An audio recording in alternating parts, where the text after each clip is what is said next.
Wednesday, August 9th, the Village of Lannon Police Department hosted its annual National Night Out, a community building campaign promoting police and community partnerships and neighborhood camaraderie.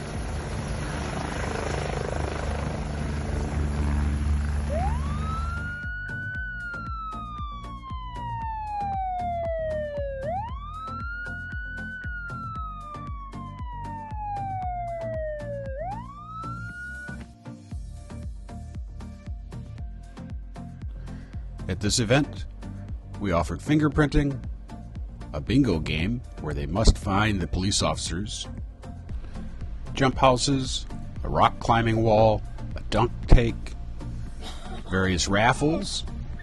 No, you wouldn't. You wouldn't do that, would you? We were joined by the Waukesha County Sheriff's Department, who featured their drone unit, boat unit, underwater unit. The Menomonee Falls Fire Department demonstrated tools used when needing to get trapped persons from car crashes.